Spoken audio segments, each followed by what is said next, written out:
Sahabat terkasih dimanapun Anda berada, jumpa lagi, salam sehat dan penuh sukacita. Bersyukurlah kita senantiasa karena begitu besar rahmat dan kasih setia Allah yang melimpah. Senang sekali saya Laurencia Fani dapat menjumpai dan akan menemani Anda sepanjang acara kesayangan kita, Oase Rohani Katolik edisi hari ini, hari Minggu Prapaskah yang ketiga.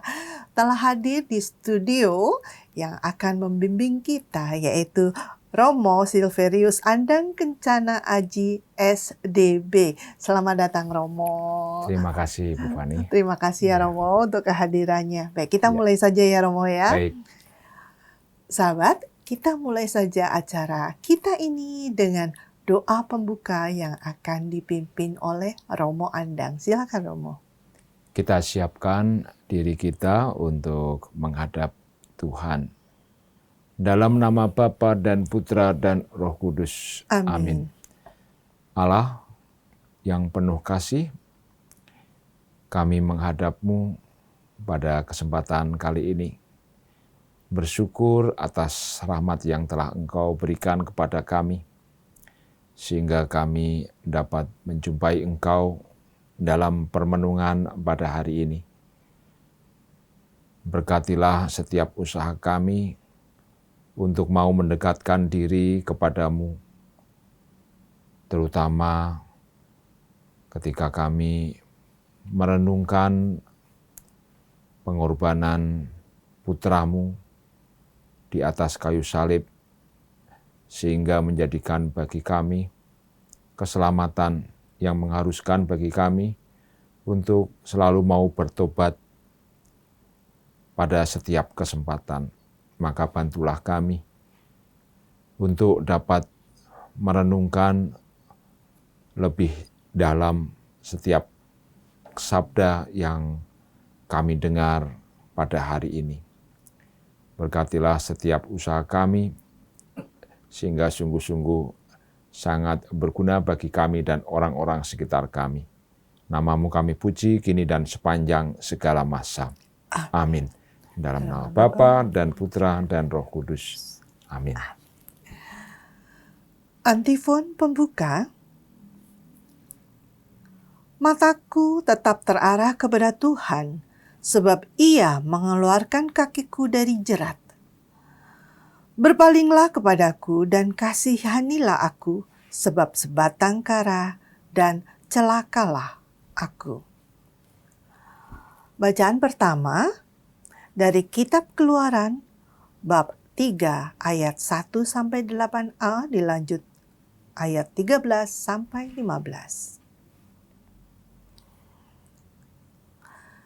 Di tanah Midian, Musa biasa mengembalakan kambing domba milik Yitro, mertuanya, yang adalah imam di Midian. Sekali peristiwa, Musa menggiring kawanannya ke seberang padang gurun dan tiba di gunung Allah, yaitu Gunung Horeb. Lalu, malaikat Tuhan menampakkan diri kepadanya dalam nyala api yang keluar dari semak duri. Musa melihat dan tampaklah semak duri itu menyala, tetapi tidak dimakan api. Musa berkata, "Baiklah, aku menyimpang ke sana dan menyelidiki penglihatan yang hebat itu. Mengapa semak duri itu tidak terbakar?" Ketika Tuhan melihat bahwa Musa menyimpang untuk memeriksa kejadian itu, maka berserulah Tuhan dari tengah-tengah semak duri itu kepadanya, "Musa, Musa." Musa menjawab, "Ya Allah." Lalu Tuhan berfirman, "Janganlah mendekat. Tanggalkanlah kasut dari kakimu, sebab tempat engkau berdiri itu adalah tanah kudus." Tuhan berfirman lagi, "Aku adalah Allah ayahmu, Allah Abraham, Allah Ishak, dan Allah Yakub." Musa lalu menutupi mukanya, sebab ia takut memandang Allah. Lalu Tuhan berfirman, Aku telah memperhatikan dengan sungguh-sungguh kesengsaraan umatku di tanah Mesir, dan aku telah mendengar seruan mereka meminta dibebaskan dari penindas-penindas mereka. Ya, aku mengetahui penderitaan mereka. Sebab itu, aku telah turun untuk melepaskan mereka dari tangan orang Mesir. Ketika Allah mengutus Musa untuk membawa umat Israel keluar dari Mesir, Musa berkata kepada Allah, "Tetapi apabila aku menemui orang Israel dan berkata kepada mereka, Allah nenek moyangku telah mengutus aku kepadamu, dan mereka bertanya kepadaku, siapakah namanya? Maka apa yang harus kukatakan kepada mereka?" Firman Allah kepada Musa, "Aku adalah Sang Aku." Lalu Allah melanjutkan, "Katakanlah kepada orang Israel itu, Sang Aku telah mengutus aku kepadamu." Firman Allah pula kepada Musa, "Katakanlah ini kepada orang Israel, Tuhan, Allah nenek moyangmu, Allah Abraham, Allah Ishak, dan Allah Yakub telah mengutus aku kepadamu. Itulah namaku untuk selama-lamanya. Dan demikianlah aku harus disebut turun-temurun." Demikianlah sabda Tuhan. Syukur kepada Allah. Mazmur tanggapan. Tuhan adalah pengasih dan penyayang. Tuhan adalah pengasih dan penyayang. Pujilah Tuhan, hai jiwaku. Pujilah namanya yang kudus, hai segenap batinku. Pujilah Tuhan, hai jiwaku. Janganlah lupa akan segala kebaikannya. Tuhan adalah pengasih dan penyayang. Dialah yang mengampuni segala kesalahanmu dan menyembuhkan segala penyakitmu. Dialah yang menebus hidupmu dari liang kubur dan memahkotai engkau dengan kasih setia dan rahmat. Tuhan adalah pengasih dan penyayang. Tuhan adalah pengasih dan penyayang, panjang sabar dan berlimpah kasih setia. Setinggi langit dari bumi, demikianlah besarnya kasih setia Tuhan atas orang-orang yang takwa kepadanya. Tuhan adalah pengasih dan penyayang. Bacaan kedua dari surat pertama Rasul Paulus kepada jemaat di Korintus, bab 10 ayat 1 sampai 6, dilanjut ayat 10 sampai 12. Saudara-saudara, aku mau supaya kamu mengetahui bahwa nenek moyang kita semua berada di bawah perlindungan awan dan bahwa mereka semua telah melintasi laut. Jadi, untuk menjadi pengikut Musa, mereka semua telah dibaptis dalam awan dan dalam laut. Mereka semua makan makanan roti yang sama dan minum minuman rohani yang sama, sebab mereka minum dari batu karang rohani yang mengikuti mereka, dan batu karang itu ialah Kristus. Tetapi sungguh pun demikian, Allah tidak berkenan kepada sebagian terbesar dari mereka. Maka mereka ditewaskan di padang gurun. Semua itu telah terjadi sebagai contoh bagi kita. Maksudnya, untuk memperingatkan kita supaya kita jangan menginginkan hal-hal yang jahat seperti yang telah mereka perbuat. Demikian pula, janganlah bersungut-sungut, sebab yang dilakukan oleh beberapa orang dari mereka, sehingga mereka dibinasakan oleh malaikat maut. Semua itu telah menimpa mereka sebagai contoh bagi kita. Semua itu dituliskan untuk menjadi peringatan bagi kita yang hidup pada zaman akhir yang kini telah tiba. Sebab itu, siapa yang menyangka bahwa dirinya teguh berdiri, hati-hatilah supaya jangan jatuh. Demikianlah sabda Tuhan. Syukur kepada Allah. Bait pengantar Injil. Terpujilah Kristus Tuhan, Raja mulia dan kekal. Terpujilah Kristus Tuhan, Raja mulia dan kekal. Bertobatlah, sabda Tuhan, sebab kerajaan surga sudah dekat. Terpujilah Kristus Tuhan, Raja mulia dan kekal. Tuhan bersamamu. Dan bersama rohmu. Inilah Injil suci menurut Lukas. Dimuliakanlah Tuhan.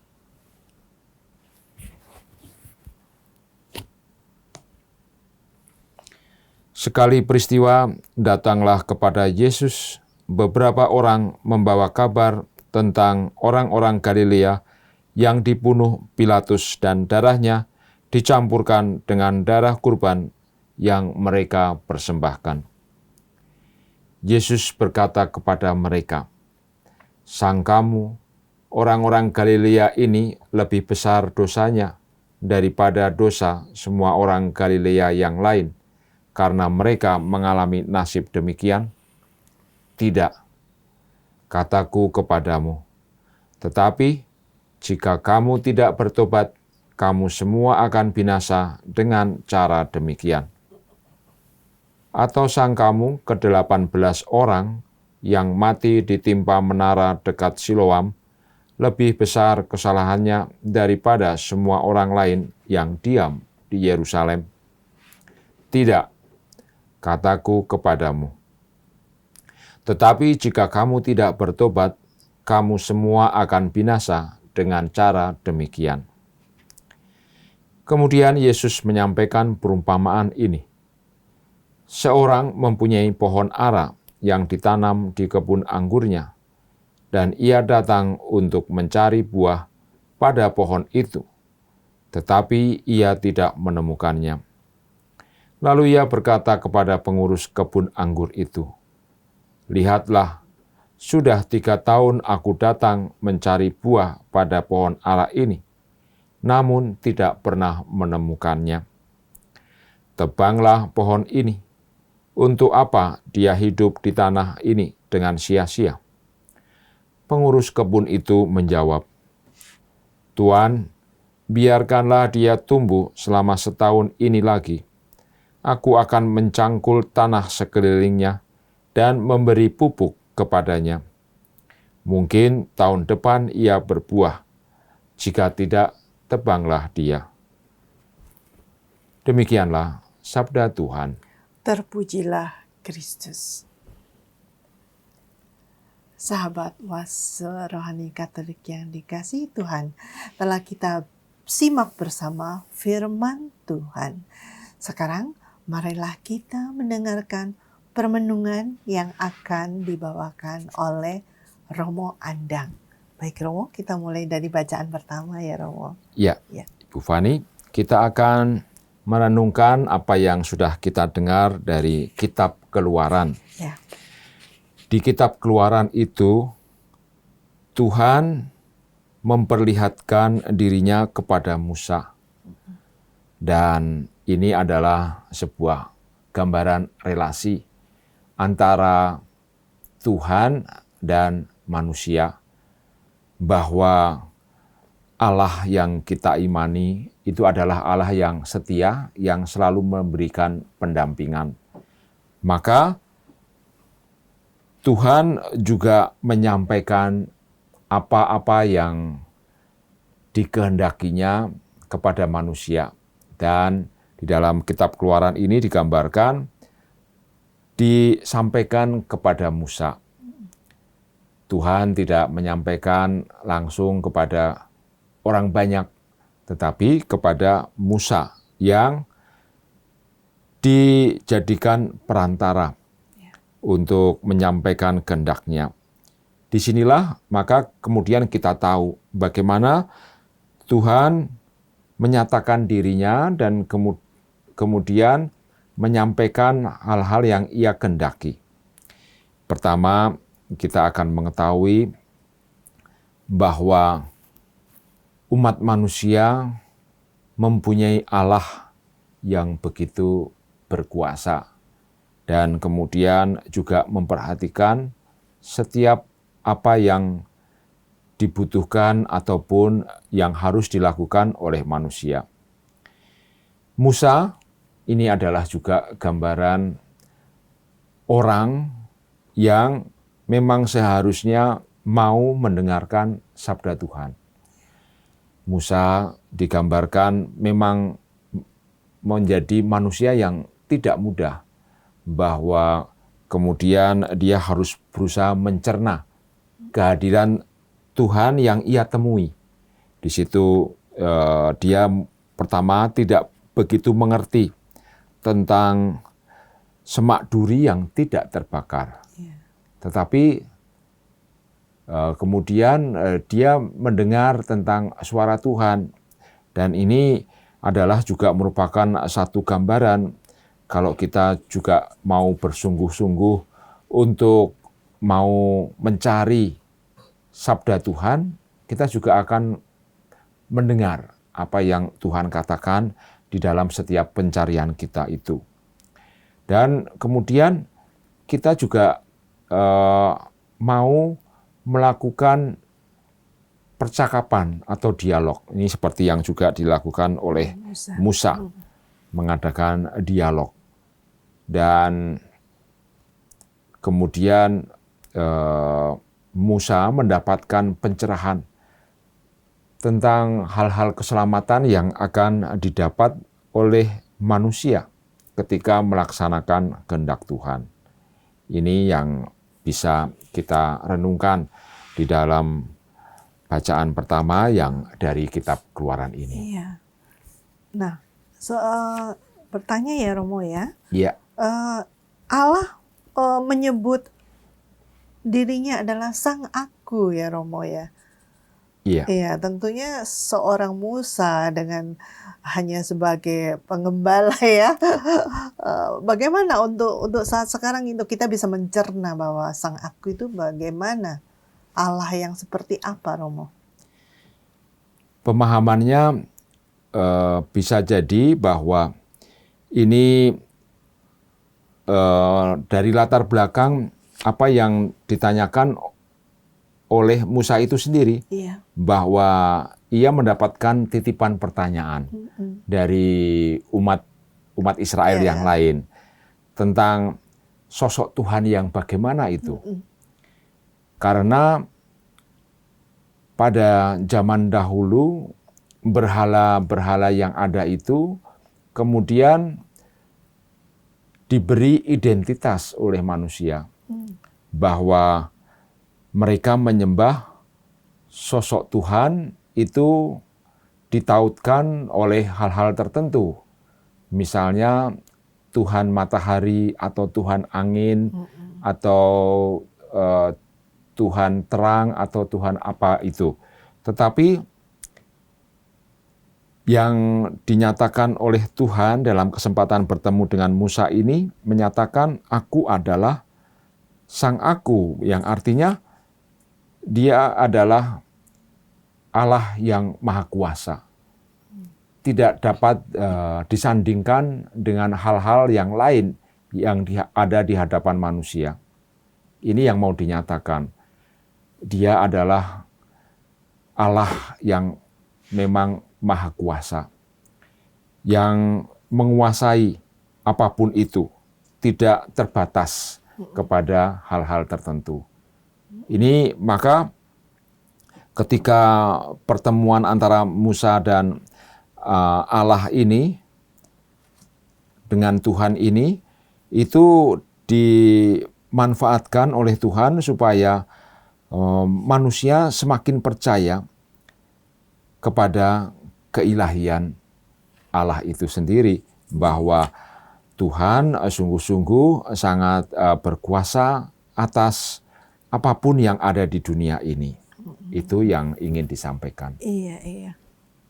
Tentunya saya membayangkan itu repot juga ya buat saya menjelaskan. Pokoknya tetap dilanjutkan ya, tetap Allah nenek moyangnya juga sama gitu ya Romo ya. Betul. Ini tadi kan juga disebutkan di awal bahwa Allah Abraham, Allah Ishak, dan Allah Yakub. Itu artinya memang Allah ada di dalam keabadian dan merupakan Allah yang setia terhadap umat manusia. Iya Romo. Luar biasa, kalau saya jadi Musa lihat semak gitu mungkin takut ya, malah ya berlari menghindar saking takutnya. Musa sendiri ya juga manusia seperti kita, juga tidak paham. Tetapi kemudian memahami bahwa sesuatu yang ajaib, sesuatu yang kemudian suci, itu merupakan memang ciri khas bagi Allah yang Maha Kuasa. Maka dikatakan bahwa harus melepaskan kasut atau sandal atau alas kaki, karena berhadapan dengan Allah yang suci, yang Maha Kudus itu.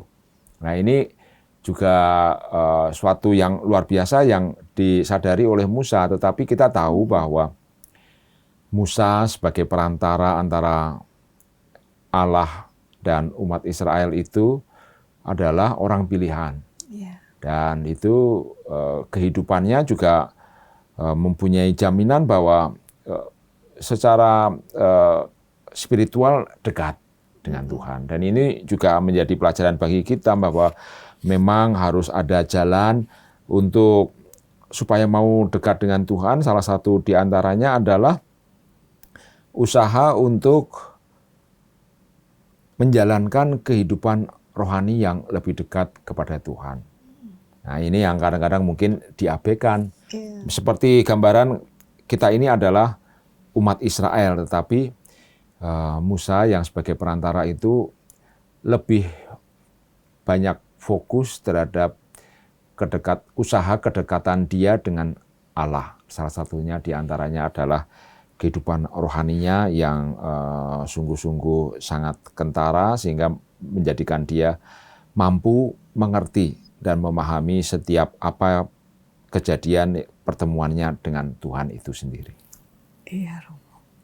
Lalu kita lanjutkan, atau kita break dulu ya Romo ya. Kita untuk bacaan kedua ke sesi yang kedua ya. Bisa. Ya. Sahabat Oase Rohani Katolik terkasih, kita break sejenak di sesi pertama ini.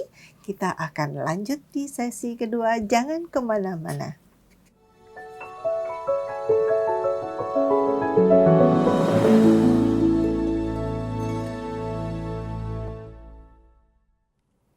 Jumpa lagi di sesi yang kedua, Oase Rohani Katolik edisi Minggu Prapaskah ketiga.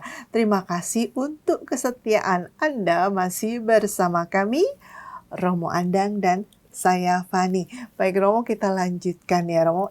Tapi sebelum kita lanjutkan, bagi Anda yang ingin mengutarakan pendapat atau bertanya sesuatu, dapat menuliskan ke email kami di orkkaj2021@gmail.com atau ke nomor telepon WhatsApp 0881 0251 33438. Baik Romo, kita lanjut ya. Mungkin Romo ada sedikit mengulas untuk bacaan yang pertama tadi ya, sebelum kita lanjut ke bacaan yang kedua. Ya, bahwa dari bacaan pertama dari kitab Keluaran kita mendapatkan tentang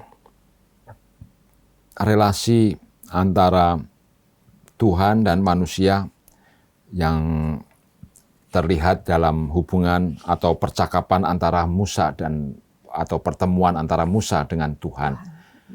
Dan itu kita menyadari atau kita bisa renungkan bahwa Allah yang kita imani itu adalah Allah yang memperhatikan, Allah yang mempunyai kuasa terhadap dunia dan juga terhadap kehidupan kita.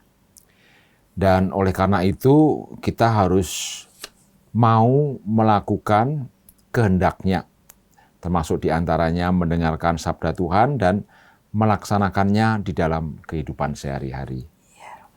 Ini yang bisa kita dapatkan dari bacaan pertama. Kita lanjut ya Romo ya untuk bacaan yang kedua. Dari surat Rasul Paulus kepada jemaat di Korintus masih sama ya Romo yang menyebutkan bahwa itu ada Musa, nenek moyang kita, pengikutnya Musa itu sudah dibaptis dalam awan dan dalam laut. Iya. Ini gambaran memang Allah menyertai kita di dalam semua keturunan. Kalau di dalam bacaan pertama kita mendengar tentang Allah adalah Allah Abraham, Allah Ishak, dan Allah Yakub. Dan di dalam bacaan kedua dikatakan bahwa umat Musa, pengikut Musa itu dibaptis dari dalam awan dan dalam laut. Artinya mereka dalam perlindungan atau perhatian Tuhan. Selalu dan sampai kapanpun Allah memperhatikan umatnya. Ini disampaikan di dalam antara bacaan pertama dan bacaan kedua itu. Dan mereka harus mewujudkan kesetiaan juga. Di sini dikatakan bahwa mereka semua harus makan dari makanan rohani dan minum dari minuman rohani yang sama. Ini adalah usaha setiap umat untuk mau melaksanakan kehendak Tuhan. Dan itu kemudian dikatakan bahwa cara kita untuk mau setia itu harus meneladan kepada Kristus, Sang Pemberi hidup, di mana Kristus adalah Allah Putra yang diutus Bapa untuk memberikan keselamatan kepada manusia. Dan kita juga sebagai umat yang beriman itu harus mampu menunjukkan keteladanan itu, bahwa kita mempunyai sosok penyelamat dan itu yang harus mampu kita ikuti. Maka kita melihat apa yang kemudian terjadi di dalam diri Kristus ketika dia mau mengorbankan dirinya di atas kayu salib. Kita pun juga harus mau juga mengorbankan diri. Dan pengorbanan yang ingin dilakukan yaitu supaya mau bertobat. Di sini dikatakan di dalam bacaan kedua tentang bagaimana kita berubah dari hal-hal yang negatif kepada hal-hal yang positif. Janganlah bersungut-sungut seperti apa yang dilakukan oleh mereka, tetapi kita harus mampu mencontoh bahwa setiap apapun yang diperingatkan bagi mereka itu juga mungkin bisa juga diperingatkan bagi kita. Artinya kita juga harus mau bertobat terhadap segala kekurangan dan kesalahan. Kita bisa belajar dari setiap kekurangan dan kesalahan orang lain supaya kita juga mampu menjadi orang yang baik sesuai dengan kehendak Tuhan. Iya, Romo. Harus bisa ya Romo ya. Iya. Wajib bisa. Pasti akan dibimbing oleh Roh Kudus ya Romo untuk pertobatan itu. Nah kita lanjut ya Romo ya. Di Injil Lukas. Nah ini kalau saya ada melihat tentang perkebunan ya. Dan tentang satu pohon yang akan dihabiskan. Dipangkas. Iya. Kita melihat bahwa sifat dari Tuhan muncul di sini. Bahwa kita mempunyai Allah yang juga sabar. Sabar terhadap kekurangan dan kesalahan manusia. Maka Tuhan dengan kesabarannya itu memberikan kesempatan kepada kita, terutama untuk mau bertobat dan memperbaiki diri. Dan bagi kita juga dari apa yang diceritakan tentang perumpamaan ini, kita harus mau belajar untuk peka terhadap kekurangan-kekurangan kita. Pertobatan itu adalah usaha untuk mampu melihat segala kelemahan dan kekurangan. Pertobatan itu adalah usaha untuk peka terhadap kekurangan itu dan mampu memperbaikinya dan berusaha untuk tidak kembali kepada kekurangan itu. Ini yang ingin disampaikan.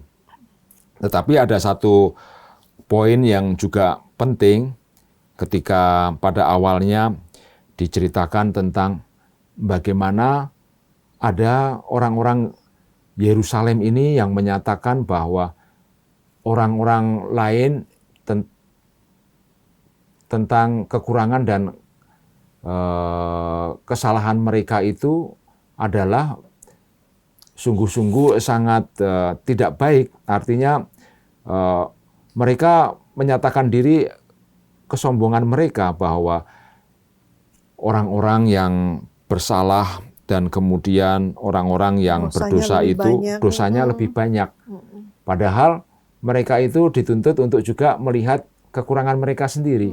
Tetapi itu tidak mereka lakukan. Maka kita juga harus bisa seperti tidak melulu melihat kekurangan kesalahan orang lain lebih dahulu, tetapi kita juga harus mampu bertobat terlebih dahulu. Kemudian baru bisa menyampaikan kasih Tuhan itu kepada orang lain yang mungkin juga berbuat salah. Tetapi terlebih-lebih yang pertama, kita harus mampu melihat kekurangan dan memperbaiki segala kesalahan diri kita terlebih dahulu. Iya. Memang lebih mudah untuk melihat keburukan orang ya Romo ya. Ya, biasanya begitu kan, lebih mudah untuk melihat dia mendapat musibah seperti itu karena dia dosanya lebih banyak gitu kan. Semoga kita dimampukan ya Romo ya untuk bisa terus mengevaluasi diri kita sendiri.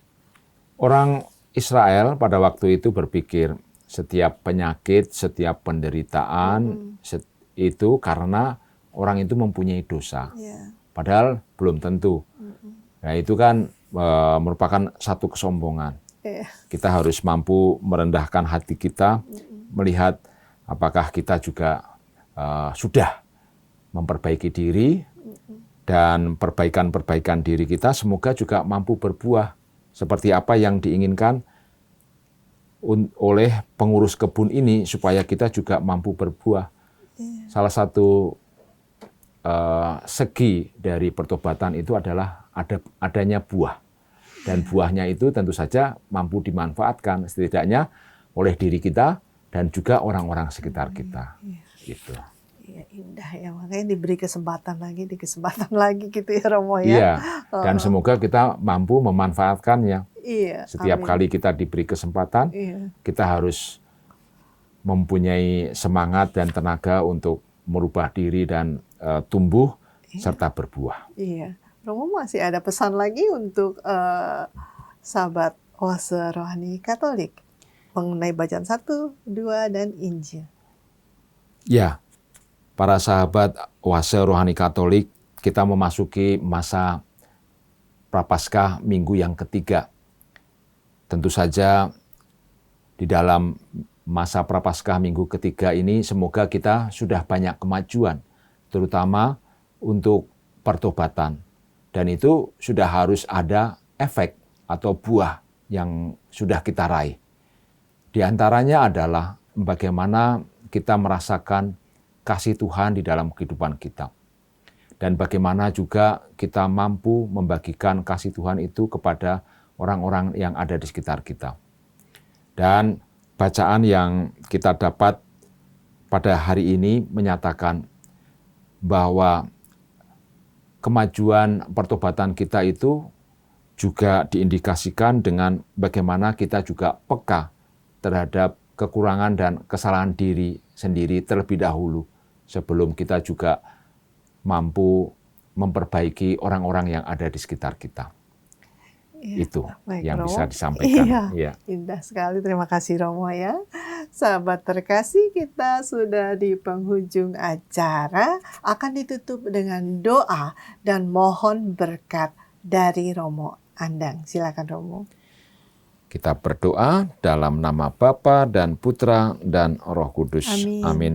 Terima kasih atas segala pernyataan yang luar biasa pada hari ini Tuhan.